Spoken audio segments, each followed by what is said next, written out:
Welcome back to the Social Seller Podcast with Conor Paulsen, where we interview the world's highest quality communicators, professionals, business owners, creatives, and everything in between. It doesn't matter what industry you're in. If you're a high quality communicator, there's a good chance you're living a lot happier life, but you're also bringing those opportunities into your life almost like a magnet. My guarantee is that on this show, we only interview people that I, one, look up to, and two, that I know are going to continue to kill the game for years to come, and I want to make sure they're on your radar. But what I've learned is by asking the best questions, we get the best responses, and that's what the highest quality communicators, our social sellers, are all about. Let's hop inside to the Social Seller Podcast. Welcome back to the Social Seller Podcast. I am beyond excited. Not only do you see more people on today's interview than ever before, this took a lot of coordination. We are in Cape Town, South Africa. All of our first times in not only the continent, but to be in beautiful South Africa. We've been here, what, 5 days, guys? Yeah. I want to do a quick introduction because we have a lot of good conversations to have. So most of these people I met here in the last 5 to 6 days, and I know they're friends for life. Killers from the creative realm to business owners that are killing it in so many industries. So just to start, Christopher, I met here 5 days ago, and you build homes all throughout the country. I know you're based Northern California, yep. And you're based in Sacramento? Based just outside of Sacramento. Beautiful. Yeah. Milena and I met 6 months ago, I'm gonna say, probably 6 months ago, and then you came to visit San Diego. Yeah. You're a world-renowned nutritionist that will one day be working in consulting for the NFL, which is so cool, but you keep all of us healthy and eating healthy. And then good friend Celia, we did an interview together like 4 weeks ago that dropped, and it was beautiful. And she's the founder of Weekender Productions, and that's why we're all in South Africa doing this mastermind, right? It's a lot more than just creating content. It's being around high quality people, and you're the magic that brought all of this together. I know you're from Vail, and there's an interview that we'll plug right now as this is going by. Raul, we met. Raul. First interview in the next three, first interviews, and I'm just so excited to have everyone on. Raul grew up in Chile, moved to the States about a year ago, is in film school in LA, and is an Unreal FPV pilot, right? That means like flying a drone, the ones where the goggles are on your face and you are controlling it like how they race them on ESPN, but for the craziest is that the right? Cinematic. That's the beauty of having creatives here, and like gets the coolest shots. Now, not only for Sam, where are you based? You were born in Seattle. Vancouver, Washington. So the Northwest. You get like the cinematic, cool twilight, like setting. That's uncharted territory for me, but you are an Unreal dude, high quality guy, and I'm fortunate that we met. And I know you specialize in portrait photos to you name it. Your color grading is unreal. And then lastly, the grand finale, our friend John, who is from Florida, world-renowned underwater photographer, gets to do some of the coolest shit, and it's cool that we're all coming together. So as you see, we're all from the States for the most part. And you go with it. You go with it. And we're here. And so I want to hand it off. Celia, you brought everyone together, and thanks again for allowing us to record an interview. What do you think we should, how do we maximize today? Yeah, so I think one of the coolest things about you, Conor, and the thing that really stood out to me is not only the level of communication that you have, but the way that you ask people questions and the way that you introduce people to each other. So I thought it would be cool if we kind of switched the roles a little bit and told people more about you, and all of us can ask a couple questions for you, because I think your voice needs to be heard, and I think you have an amazing perspective, and honestly, you're the one that should be interviewed. So you guys want to do that today? I'm down. Are you guys done? Let's do it. Amazing. We start it off? Yeah, I'll start it off. I'm on the hot seat.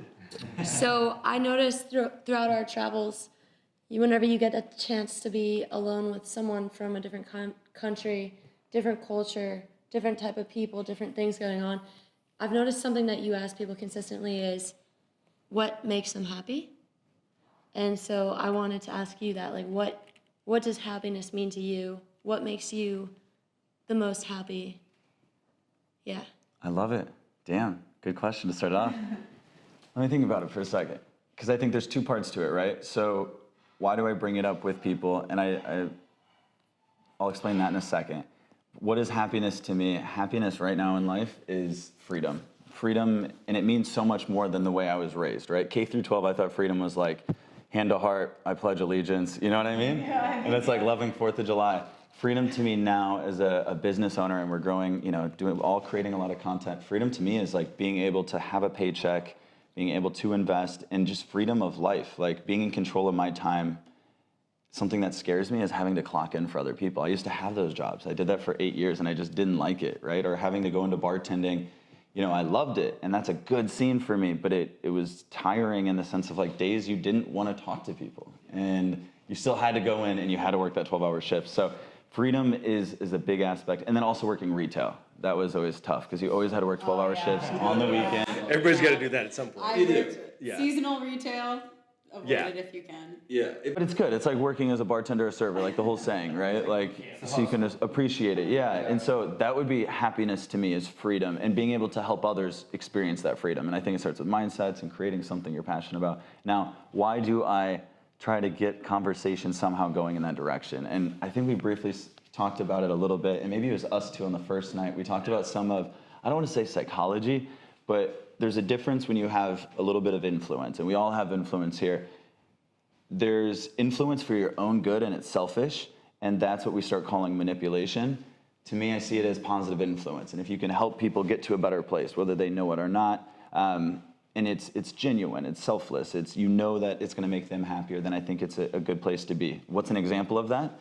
You might have heard me say it on the trip so far. I don't know, maybe not. But it's like, how do you spend your time? So I could be in line at a grocery store or, you know, at the DMV or like whatever is basic and normal human stuff, day-to-day life, asking the cashier, you know, what's been the highlight of your day? What's been the highlight of your morning? What's been the highlight of your afternoon? And a lot of times they're not used to getting it, right? And then I'll look at them with a straight face and I'm like, hey, I'm not leaving until I get at least one, right? And it'll take them a second. But by doing it, I see the smile on their face. What I'm trying to do is get them to talk about a highlight versus, and I think it works well at networking events, it works well in any setting. What it's also doing is whatever they respond is what they value. So you start talking to their subconscious, and I think there's a beauty in communication when you know how to almost speak to that subconscious, and a trick is don't ask yes, no questions, right? Like in the intro to these videos, it's ask the best questions, you get the best responses. That's not from me, that was a mentor that had taught me, but it's don't ask yes, no questions. A lot of times two-part questions work well. So hopefully that answers your question. So what makes you happy? What makes me happy is freedom. Freedom. Freedom in business, freedom to live the life I want to live with the people I want at any time. Amen. Love that. Yes. Yeah. Who wants to ask? I'll go for it. So my question for you is, do you think you're an ambitious person? And can you like go a little bit into depth of like how you are, yes or no? Well, no yes or no question. I was thinking about it, but I'm not going to put it down. I was just saying. I see what you're doing, Sam. Ambitious? Yeah. Like, and then like if you are, go into why, and if you're not, go into why as well. Yeah. So I do think I'm ambitious. Right off the bat, though, I think of names and friends in my life, like all of you guys. Like I view you at another level of ambitious, and just the ambition you have, right? And I view, you know, a handful of friends that are like, I look up to them because they are really ambitious. They take action. They have discipline. When I see and get, you know, compliments or questions, sometimes I take questions about my morning routine or discipline as a compliment because I'm like, damn, I think you have interest in it. But I see people that are well beyond that, right? And so I don't know the definition, having a dictionary here to like define ambition, but I'm pretty sure it would, in my opinion, have something to do with grit. Okay. And grit is something I learned a lot in door knocking, is like when you knock for 4 hours straight and you don't get a single, like any level of interest, right? Every door you're knocking, they're either not home, they already have solar, they don't own the home, so it's just like nonstop. And in your head, all these beliefs about quitting come up, and it's like, damn, this must not be my neighborhood. Damn, did I switch my pitch incorrectly? Like it worked yesterday. Yeah. This just isn't my day. It might be raining. Why am I even door knocking? This isn't for me. Like, why am I wasting my time doing this? I could do something that earns just as much, if not more. And to me, the ambitious and someone that starts to instill grit, I still have a long ways to go, is someone that, you know, has the mindset of, okay, well, I'm glad I got these 100 homes out of the way because the next 100, I'm going to get a ton of ABs. And that's the first level of conversion, right? So ambition, yes. I would say yes to the yes or no part. And I think the trick or the life hack is just surrounding yourself around other ambitious people, right? And it doesn't matter what age they are, right? You could be 20 years old, or you could be 55 years old. You could be 75 years old. We all know older people that are like, No, ambition. What would you guys say? Like, is that, am I answering your question? Yeah, I think so. Yeah, definitely. I do want to kind of piggyback off of that question though. Like, where do you think that came from? Have you always been that way? Like, was that something that was instilled by your parents? Was it somebody that you know, your father, your mother, somebody that you looked up to growing up, being like, oh, like that, this is somebody who I aspired to be an ambitious person like, or is that something that you learned on your own? Or was it like, you know what I'm trying to go with? Yeah. Where does it come from? Yeah. Yeah. Great question. I haven't had that question yet that I can remember. And so I have to give kudos to the environment, right? I'm a big believer that our you know, the nurturing, our environment creates us, right? Nothing's stagnant. Like if you grew up in this and your parents were alcoholics, it doesn't mean you have to be. Yes, you might be like fighting against the statistics a little bit, but it doesn't define you. Right. So in that note, growing up with my dad on the farm absolutely instilled a whole different version of what I view life as, right? And it was very disciplined, it was very strict. My dad raised me and my brother Matt, my little brother Matt, and my little sister Maggie the same way. I was the one that lived with my dad full time though. And so the farm life, my dad working as a farmer, you know, now he's 63, 64 years old. He just turned 64. And he's still climbing up and down bins, like works his ass off, right? And so growing up around that, yes, that definitely helped. To me, for whatever reason, ambition to me also speaks to like your discipline. And to me, it speaks to how early you wake up and how consistent you are with it. So I have to give props to my dad for that. Like there were rules in the house. Like you were up, like I would get yelled at for playing video games on the weekend, even though friends might be able to. It was like do chores, go weed eat, detassel, bale hay. Like it was those types of things. But that became the norm. I hated it. And I don't want to say like I grew up like this guy that loved it. No, that was a part of the reason I knew like I didn't want to be a farmer at the end of high school. But yeah, and then my mom too. So when there was a big flipping switch that happened, and I've talked about it, I think in our interview I briefly touched on it, but there was this shift in like the ambition side where I was like, damn, I think I am destined to do something big. I didn't know what. I was in 6th grade, and since my parents were divorced, I think it was just before my first birthday, every summer I'd go spend it with my mom. And I was with my mom, and she's very religious. I get a lot of my passion and energy for life from her. And she got out of prayer. And she's like, you know, Jesus spoke to me and gave me the vision and exactly where you're going to be. And I think it's like 10 years from now. And I was like, what? Like in 6th grade, Connor, like I'm just looking for anything to like fill this glass up. Like just give me a direction, give me any kind of energy. And I'm like down, right? I was in 6th grade doing ab workouts, which looking back are like so bad because I thought I was like pudgy and like I was like, I'd see the guys in high school and I was like, damn, how do I look like that? And at this time, just to give you context, the bod commercials. Do you remember those bod like spray commercials that are like, I like your ass? That kind of media was all over, and I was like, damn, I need to look like this. And I'm in 6th grade going through my husky stage in life.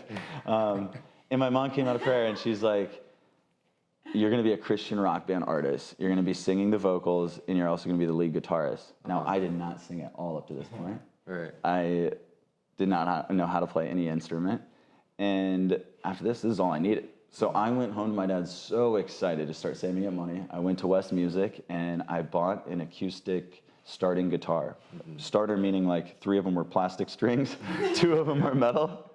And I just knew it. I was gonna be the best, like the next Toby Mac, the next Casting Crowns or something. And went and got like started lessons and everything, and within a few weeks gave up. It just wasn't for me. Music, I was like, damn, I was really getting into sports. And like taking the time out, I didn't have the discipline. But what I'm getting at, and the takeaway here is my mom telling me this opened my eyes to like, damn, I can do something big. I don't know why or how, but that shifted and definitely has like helped me in weird ways, right? Like why did I get on stage through junior high and like do science competitions, right? The only reason I was brought into these teams was because no one wanted to go. They would win the regional, and then they'd go compete for nationals, and everyone in 6th grade was too scared to get up on stage and like present in front of judges. So I got brought into these things, and immediately I was just brought in, and maybe this is a little ambition. I was like, damn, if everyone's scared shitless of getting on stage, like this is gonna be one of the things I own in life. And I realized it, and I saw how people treated me when I was the one willing to get on stage. And now was I that good? No, but I was the one that was willing to get on stage. You were confident about it. And I think a lot of that confidence is definitely instilled by parents. Like for me, like didn't really know what I wanted to do in life, but like thought I was going to go the more traditional path of going to school and getting a degree, because I didn't really know what I was going to do. But my mom was never the one to be like, oh, that's what you have to do. She always let me kind of explore, and if I wanted to go pursue something, she encouraged me to do it, but just to always give it my all. And I guess it's the same with you. Like your mom instilled that confidence that you can definitely become something bigger than what either you're thinking your surroundings are or anything like that. So Absolutely. And I love that. And we all have it, right? Whether you grew up with your parents, it's whatever environment you grew up in. It could be your caregivers, it could be your grandparents, right? I have friends that grew up that were adopted. I have friends that grew up with grandparents for whatever circumstances, and they're doing exceptional, right? Like there is no, you need an A plus B to equal like happiness. no, it's just the environment that you're surrounded. Just bring it back around. Just the environment that you surround yourself in is what you become. Yeah. For sure. Who would be an individual for you that was the most influential? Like, was there someone that had a little bit more success in your family? It's between my mom and my stepdad, so it's a little bit of both. So in terms of just worth ethic and like getting through shit, my mom was essentially the one who raised me the most. Like not like I have a great relationship with my dad, but she had majority full custody of me, so I'd spend most of my time with her. I just saw her go through a lot, so she was working 3 jobs, cleaning houses just to put food on the table. And then where I get a lot of my hustle and drive from is my stepfather. So he's been very business-minded his whole entire life. He's been in real estate, had a couple of his own businesses, and he changed me and my mom's life around like 180 degrees.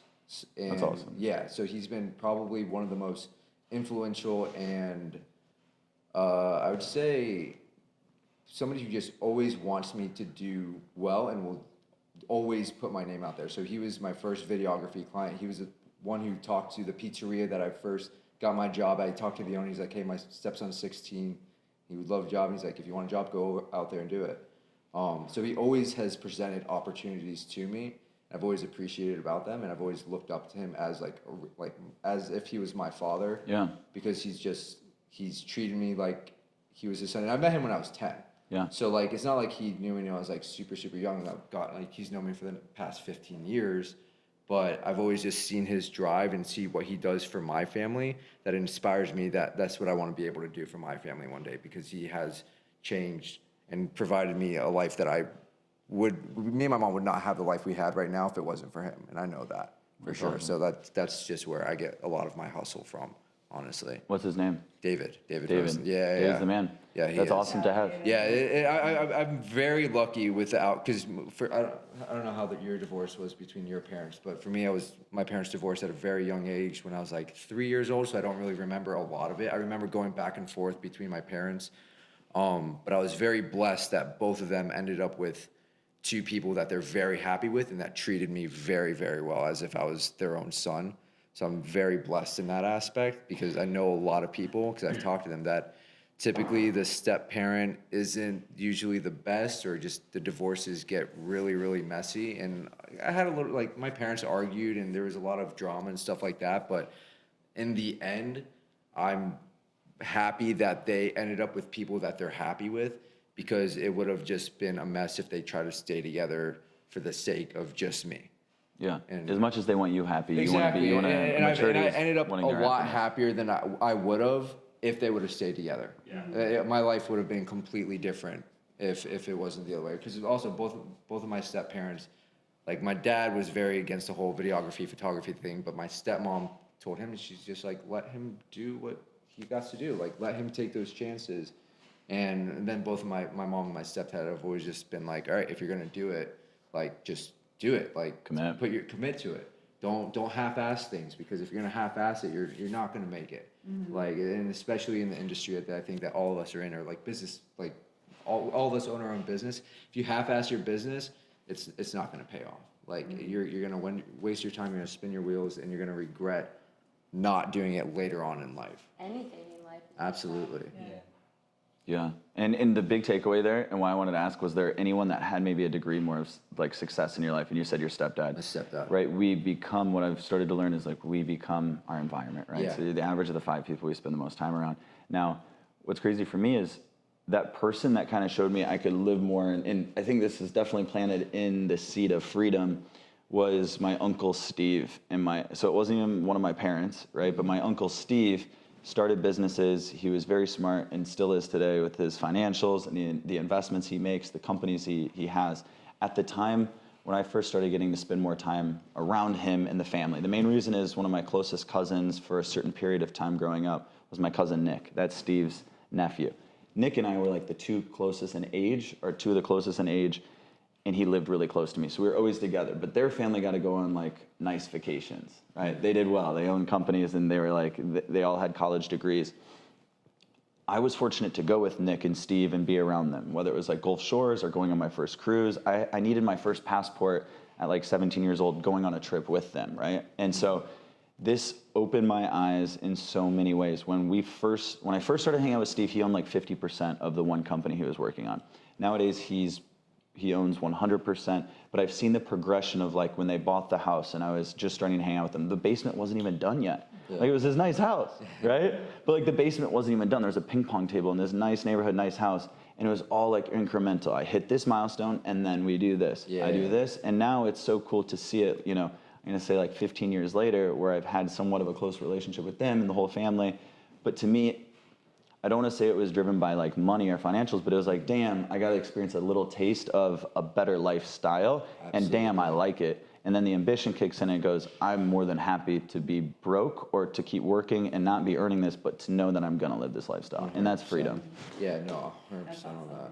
Yeah. That's what my stepdad kind of gave me a little bit of a taste of, is that, the first trip that we did was we went to Colorado, Breckenridge, for like their wedding anniversary or their honeymoon or whatever, and I went with them.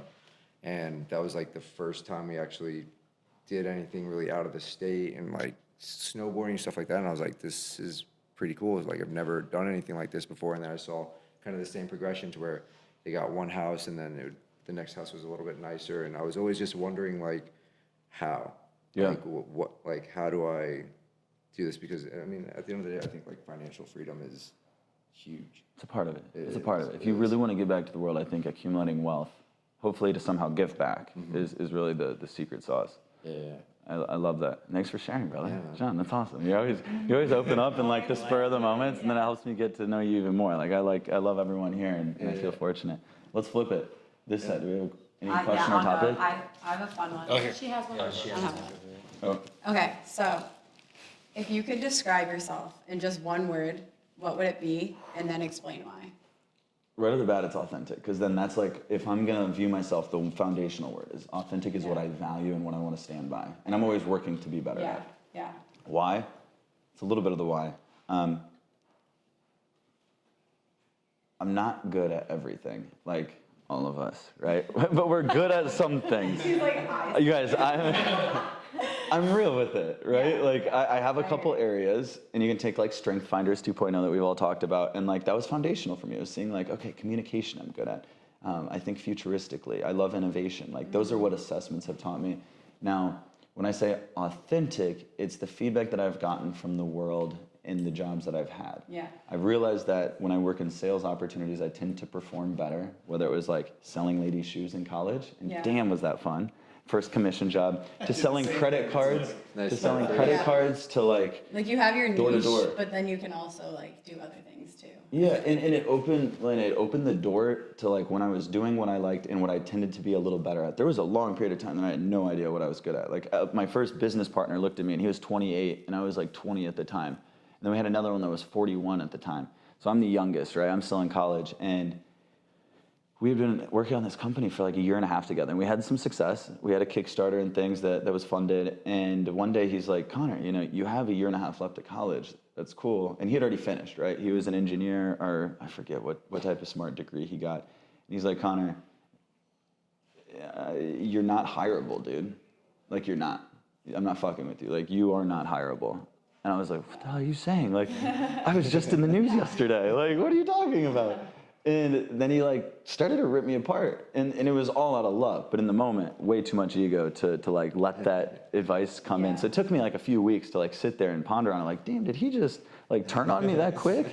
Like, no. And he's just like, you're not hireable. Like, what company is gonna hire you to go network for them?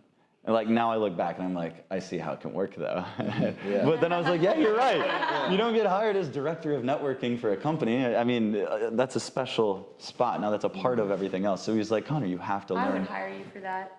Yeah. I did That's why hire I you laughed. for that. Yeah. I would hire you. That's why Yeah. you're here right now. Yeah, so it's not sales, right? But is, it's though. human building, it's communication. Yes, Like, it is. It It's drives more- sales. That it's can be more the end important result. because it has a lifetime value. So like Conor has introduced me already to like 4 or 5 like amazing human beings, and like for me, that's priceless. Like if you ask me like what was the most important thing to me, it's like networking, and it's these people and these connections and the way that you introduce people.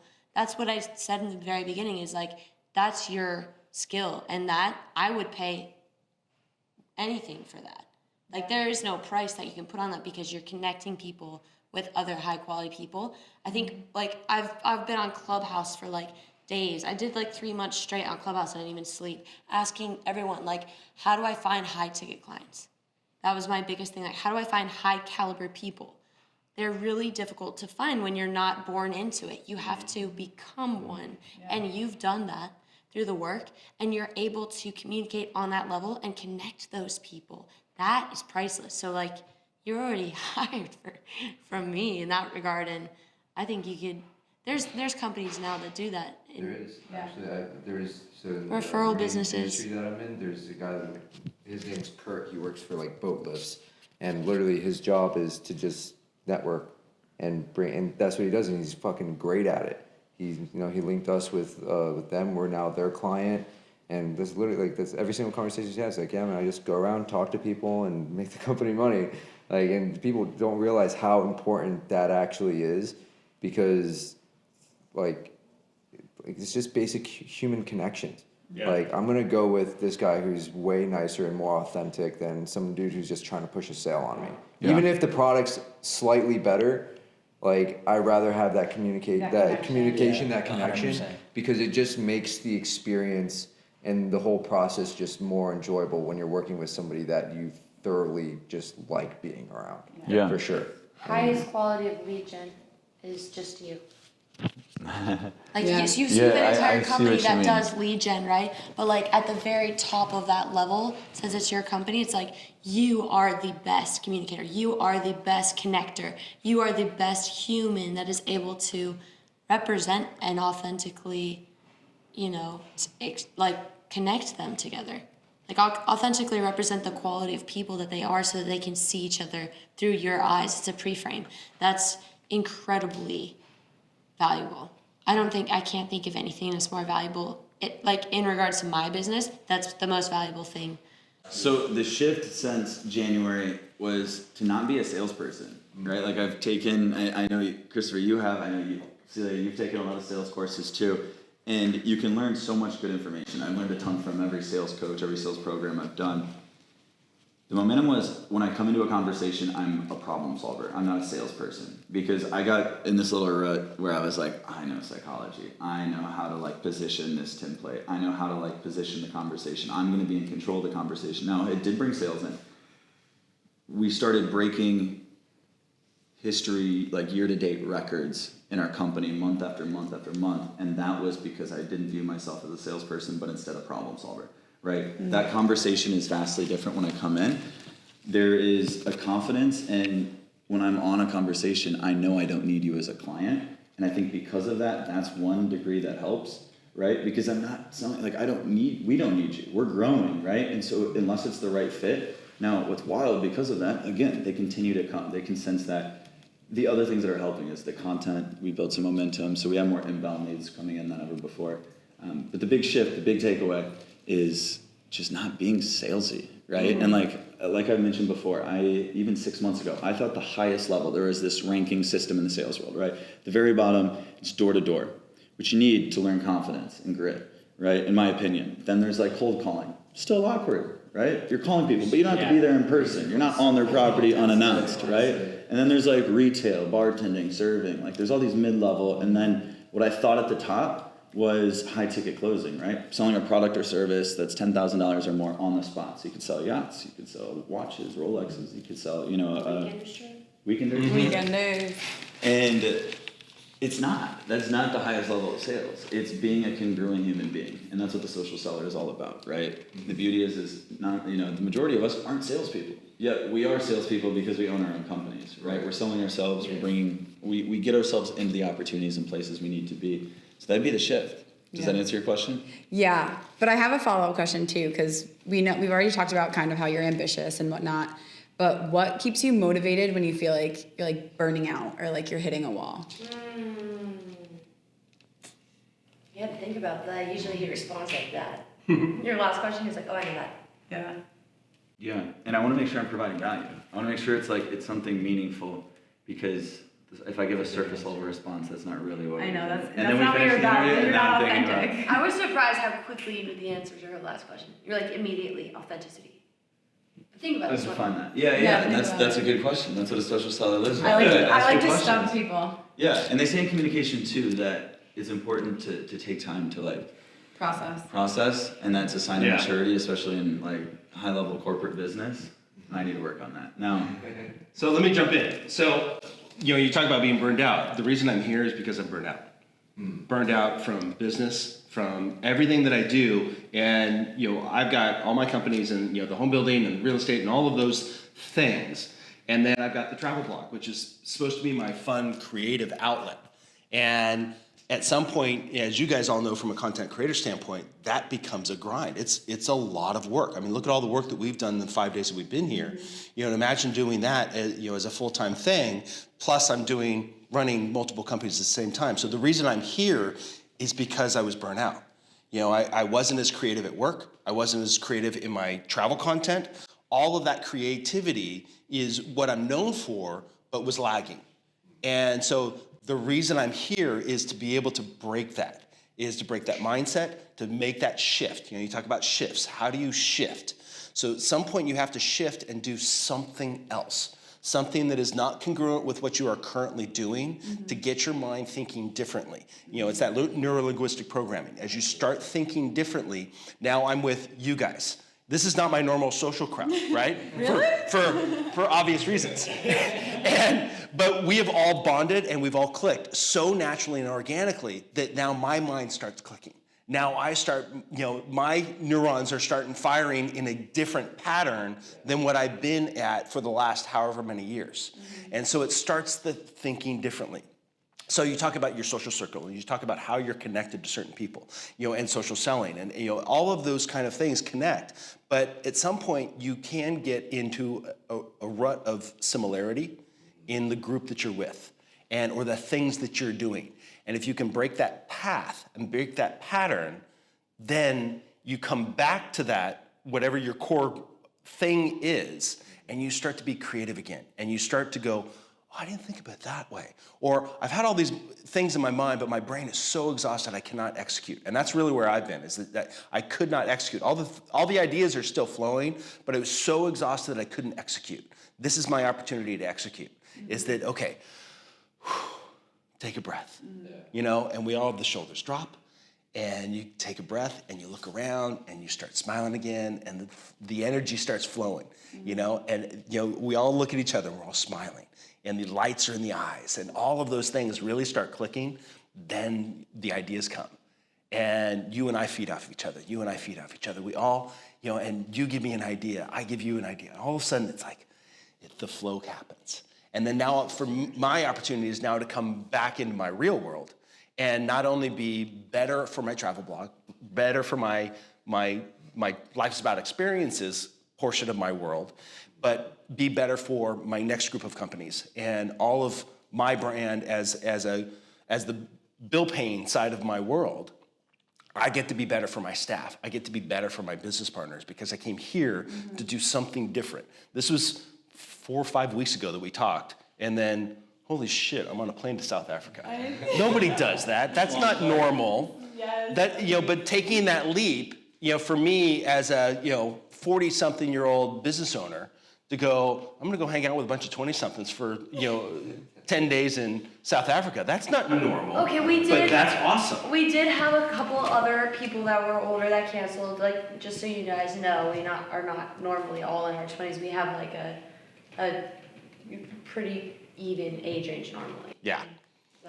But I think this worked. I think this worked really well because there's regardless of the ages, the mindset and the thought process and the energy levels are all wildly congruent. Yeah. Like the moment that the three of us sat down late at night, which is 2 hours past my bedtime, by the way, just full disclosure.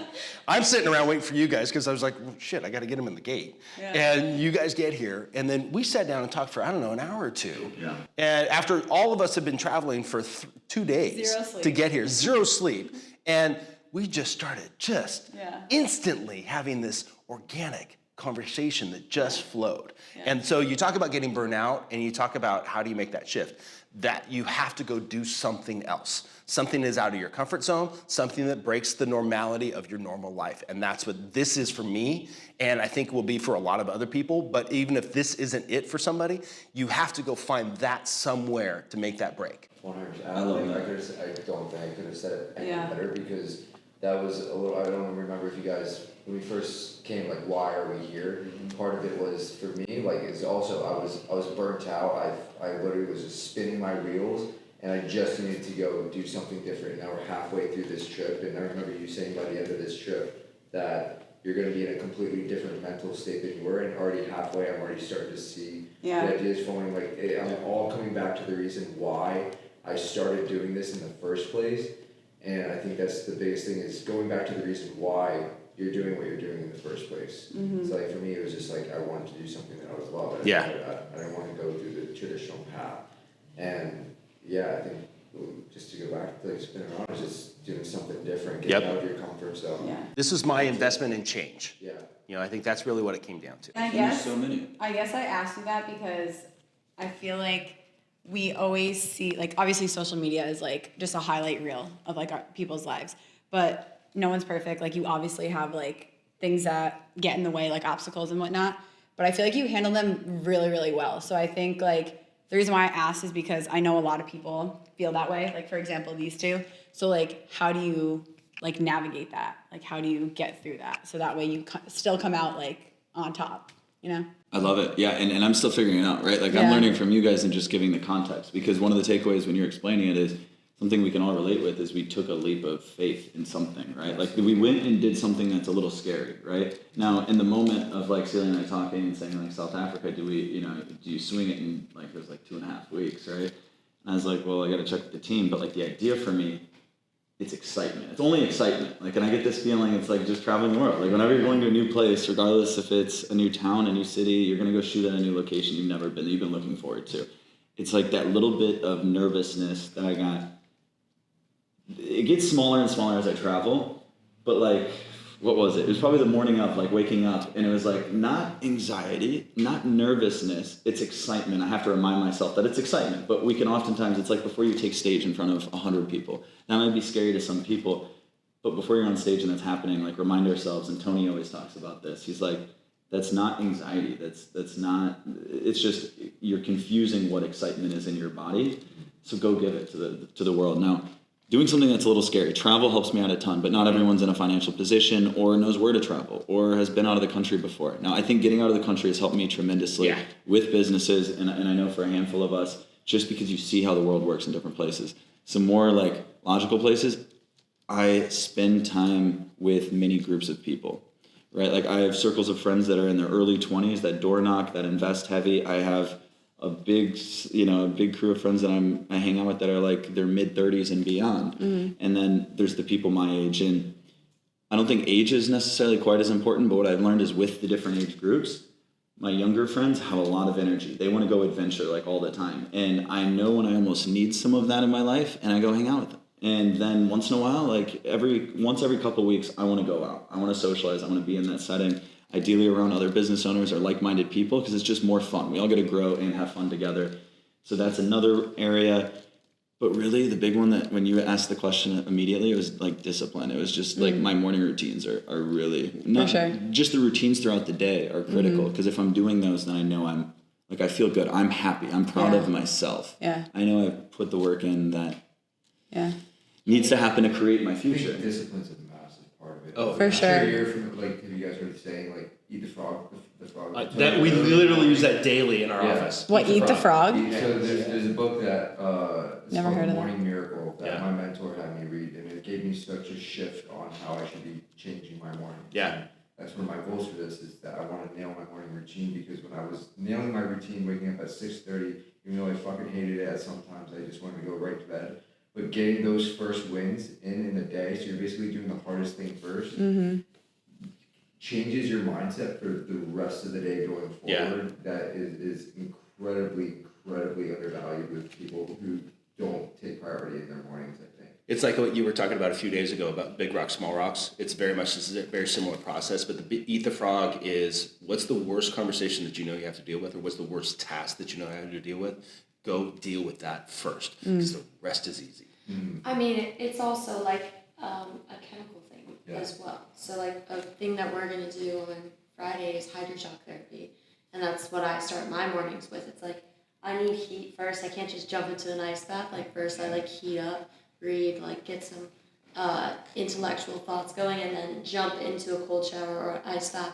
There's even when you work out, like first thing in the morning, there's books like the 5 a.m. Club that talk about as soon as you wake up, you move. You start moving. Why? There's things that happen throughout the different layers of your being, psychological, physical, intellectual, emotional, that kick in when you start to do these things right when you wake up. But going back to that question, so have you hit a wall? Have you burned out yet? Yeah. Maybe sounds like you haven't really burned out yet, because I've burned out, he's burned out, and it's like you almost have to let go of your discipline in that, and that's where we like go do something else. So have you like really hit a wall yet? Have you really burned out yet? Because I'm not sure you have yet. Yeah. Yeah, You have? that was January. Like that was right before this, right? And I briefly mentioned it in a couple interviews. I hit a low, right? And so I have this balance beam of like friend groups help me get where I might feel like I'm lacking. And I know there's certain people in my life that I can go to and spend time around, even if it's a day or two, or we go grab lunch, like that can be enough. Or like I'm like, all right, recharged in this area. Because I'm very social and people see that, but I'm also very antisocial certain days of the week too. Like I'm just not going to go out. I'm going to say no to things. Luckily, friends understand that now. The wall was going the second half of last year without drinking, right? Getting out of a relationship, focusing on myself, growing, healing, knowing that there's no way to necessarily accelerate it, but I knew substances didn't help. And so cut those out, started working out, did the thing called 75 Hard. And so no drinking the second half of last year. And then the way the dates lined up going into the holiday season. So Christmas, the week of Christmas, like Christmas Eve was on a Thursday this past year, and then Christmas Day was on a Friday. The next week, New Year's Eve was on a Thursday, New Year's Day was on a Friday. So because of those, and that both weeks were limited, I was like, well, shit, Conor, you've been working your ass off. Like, I'm a big believer that you have to celebrate in life. Like, work hard, play harder. Like, that's definitely, it can sound like a joke, but it's a part of why I've found a little bit of balance in my life, that I'm still fun. I live like a grandpa Monday through Friday, and I have friends that'll joke about it, right? Like, you go to bed at 8:30. Yeah, I'm happy. Like, I love doing it. I get excited to wake up. But now on the weekends, like, I have to let loose to also remind myself. I don't want to say it's FOMO, but like, I realize I'm 27 years old. Like, I'm happy around these people. I'm taken seriously by people that haven't had me on their radars before. And so there's a certain act of like the social interaction that comes up. But yeah, hitting the lowest point, it was grinding, doing all of that, and then going out and kind of letting loose. And alcohol was involved, and just a quick little trip to Denver turned into 10 days, and casual drinking turned into partying and seeing friends that you haven't seen for 10 years, or not 10 years, a couple of friends I haven't seen in like 4 or 5 years. And so you're just gonna have fun, right? I'm a big believer that when we let loose, I think we all need to do it. It's human emotion, right? Now, whatever let loose is to you, do it. That helps me reset. And for this case, yeah, it was Denver turned into partying when I got back to San Diego and then to Mexico, and it was just all back to back. And I got back, it was this January 3rd, which fell on a Monday this year, and I know it because any business owner that is in sales, you have predated sales or clients that want to start first day of the new year. So I'm like pumped, right? Well, this little like bender, and again, bender I think can take a bad like feeling. I was having fun, like I was loving life. I was still fully in control of everything, but I was really just letting loose and having fun, knowing I'm gonna go back to grind. And I ended up getting back January 2nd that evening. So next day starts like busy ass week. And I get home and I'm like in bed shaking just from like dehydration, just being tired, and like this mix. And I had to literally reset. My body was so exhausted that I had to reset for like 48 hours. So I didn't even go into work that next day. Where like I feel, then that gives me more anxiety than anything else, because I feel like I'm letting the team down. Yeah. And that's what hurts me. But that's also what helps me a ton too, because I try to think as selflessly as possible. Like, the team's all doing their part. They're showing up. They're working their ass off. Like, if I'm not doing that, and hopefully a little bit more to lead by example, damn. And so that was a wake-up call. I had to crawl out of that. Like, I've never been in such a deep hole. So again, what were the combinations that got me there? Overcoming a breakup and like, you know, a 6-year relationship. We had love and like, but finally being at the point I was far enough out, and I had, you know, had help with coaches, and I hired a psychiatrist, like, for the first time, doing all of these things. 75 helped accelerate it, but then I had this low. And I realized when I was in bed, like, shaking, I'm like, damn, for the first time in life, I've always kind of been in a long-term relationship or had someone around. This is the time where I'm there, like, shaking. I don't have anyone else there. Like, I'm in my apartment by myself. And I'm like just focusing, doing breath work, because I was literally feeling that bad. I knew if I didn't start getting control of my breath and heart rate, like, I was just probably gonna have to go to the hospital. It was like, I need an IV bag or something. Like, it was another level.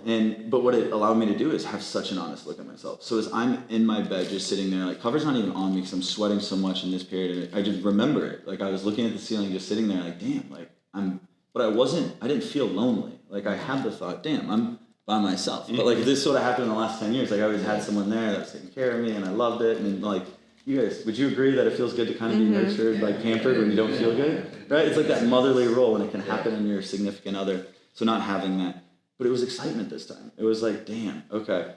But I didn't know, everything was like, it wasn't making sense. I couldn't just get up the next day, even though I'd tell myself, all right, this is my last day of kind of taking a break, kind of like, you got to get back into this. And I'd wake up, you know, day 2, and I'm like, damn, I'm still like, I'm a little better, but I can't go work out. Like, I'd pass out if I went to the gym right now. And yeah, just getting back to the routine. That's what pulled me out. It was routine. And I was listening to, even though I didn't want to listen to anything self-development related, I had turned on like an old Tony. I have certain liked playlists, and I went back to like what I used to listen to in college. And I listened to an old playlist, and I was getting ready. One of the mornings, it was the second day, and I was like, damn, I can't go in. I'm showering, shaving, and I'm listening to Tony talk about like discipline in your routine is is one of those things that you can almost guarantee is gonna bring back that happiness. And for me, it brings back the alignment. For me, it brings back me doing something every day that's setting me up for 10 years down the road. Yeah. Right? Whether it's reading, journaling, you know, hopping on coaching calls, like just getting back in the mix of things. And the other driver was, this is selfish of me. Like, my actions put me here. This is no one else's fault on the team. But yet I'm, you know, Yeah. I want to make sure I'm leading by example. This isn't something that I would approve of from someone else on the team. So it's like, I can't be a hypocrite. Yeah. That awareness, though, makes you that much better. Because so many people get into it and don't have the awareness of that situation. You had an awareness of that situation and knowing that you are responsible. That, you know, that puts you in a healthy spot, very healthy spot to be able to drive forward. I think it's critical. And it's just having that honest look, right? Like, growing up, some of the people that I thought were some of the biggest dicks in my life, like my dad at times, like a football coach, some of the teachers, at the time, that's what I thought. Now looking back, I'm so grateful these people. Yeah. Did you get, we talked about it, we both got in some trouble. I mean, a handful of us all were like kicked out of our classes at times because we talked too much, or the class clowns. That's why we don't get along so well. I'm like, oh God, I'm getting called out. Bro, what was it like? Growing up in Chile, what was it like? Like, were you someone that got in trouble, and what did it teach you nowadays? What it teach me actually is like, so many times I was like getting in trouble just like, you know, for like speaking or just like, it's just like interact with other people or just like laughing in class or something like that. And now what I'm seeing this back is like, wow, I was like the only one who's like really like having like fun like in the class, or the only one who was like more happy there. Just like now I just focus on like try to be in the system and stuff like that, you know. I was like, now I see back and all that like communication, all like how I was like laughing and everything. Now I'm like applying all this like in the business, and like now just like working with clients, stuff like that. It's like working perfect, you know. It's I don't know, like so many people that they were example, something that always people they were saying to me, I was like, wow, why you're always speaking so loud? I get Like that too. all the time. So all the time. And now like, cause like, but it's like so like useful. Like yeah. I like when someone speaks like super like, you know, quiet and like I can hear you. You're like, what? Yeah. Like I don't know, someone who's like now speaking super loud, and that's I don't know. Like I just like grew up like that, and people that they were saying like, no, like why you talk so loud? Now like it's such like a good thing to speak loud, you know? Yeah. So what's your question for My question is,